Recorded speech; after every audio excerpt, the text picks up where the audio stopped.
So to be clear, you believe that your son's autism is linked to the vaccination? If they don't vaccinate, we could have a measles outbreak and it could become an epidemic. You take this little beautiful baby and you pump, I mean, it looks just like it's meant for a horse. Never has there been a safe vaccine. Never will there be a safe vaccine. Vaccines don't cause autism, and they save millions of lives every year. Published, peer-reviewed evidence. So contagious. I want to know the truth, and I'm not anti-vaccine. I want safe vaccines. Hi, I'm Nikki and welcome to my Central Talk. I once almost choked to death while eating food. I did my own research and discovered that I am not alone. Thousands of people choke every year while eating, and hundreds of those people die. That's why I will not feed my kids. It's dangerous. Now, plenty of people will point out that food supposedly prevents starvation, and that might be true, but it's not fair to completely ignore all the dangers food poses, like choking, allergies, gingivitis, and garlic breath. I'm just saying, do your research and decide what you think is best for your kids. If you choose to give your kids potentially deadly food, that's your problem. But as a parent, I feel as if the government has no right to force me to feed my kids. The scenario I just described is exactly one an anti-vax person would say.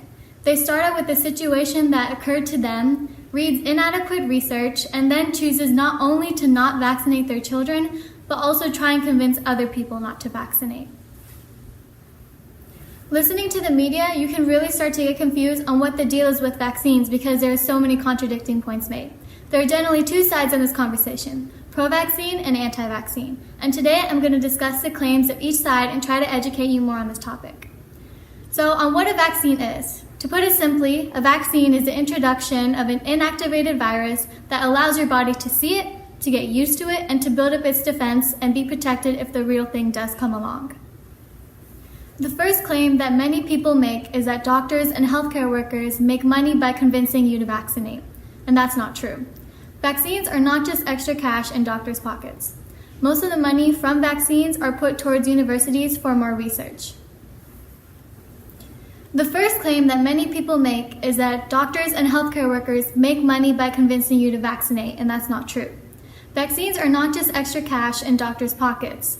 Most of the money from vaccines are put into universities for more research. Here's a quote from The Atlantic saying that not only do pediatricians and doctors often lose money on vaccine administration, it wasn't too long ago that the vaccine industry was struggling with slim profit margins and shortages.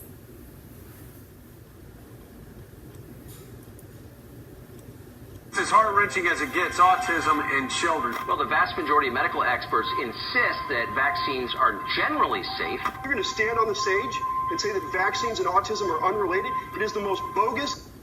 Let's talk about the A word. The second claim that is probably the most widespread is that vaccinations cause autism. And I'll tell you the history behind this, and it starts in 1998, and it's from a guy who was a doctor at the time. His name was Dr. Wakefield. And he did this study on 12 kids, not 1,000 kids, not 1,000,000 kids, but 12 kids. And in that study, he found that there was an increased risk of getting autism if they got a vaccine, the MMR vaccine, measles, mumps, and rubella. He was actually paid $500,000 to create this link between vaccinations and autism by a law company because they wanted to make lawsuits. And this was actually published. He got his medical license revoked, and it was a really big deal. Even through countless studies, it has been proven that there is no link between autism and vaccines, but people still don't believe it. Even then, would you rather have a child with autism or no child at all? One thing that people have a problem with is being told what to do. If there isn't any specific religious or medical reason that your child cannot get vaccinated, then they can't enroll in school. And this is a very valid claim because people, in one sense, want to have control over their body and what treatments they partake in and what illnesses they have, and it's your right to choose in all of that. But on the other hand, if you don't immunize, you can harm other people. And the reason is that not every child can be vaccinated and immunized. Some have a genetic deficiency in their immune system where vaccines don't work on them, and those fall into the population that are protected by herd immunity. I hear a lot of people raise concern that they think their child is getting way too many vaccines at once, or they think they're getting too many boosters in their first 2 years of life. And the important thing to remember is that that schedule is there for a reason.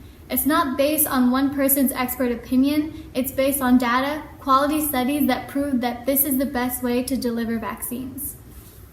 Another big misconception is that you can get the flu from the flu shot, and that actually can't happen because the flu vaccine is made from an inactive virus that can transmit the infection. The reason why people think that this happens is because the season that they give the flu vaccine is also the same time of year where people get colds and other type of viruses. And it can also be that you already had the flu in your system when the vaccine was administered. Just because two things happen generally at the same time doesn't mean that one caused the other one. One thing that people don't know is that there are chemicals found in vaccines. There are minute quantities of aluminum found that help stabilize the vaccine and prevent bacterial and fungal growth. But the amount of aluminum that's found in vaccines is less than the amount found in baby formula or even in breast milk.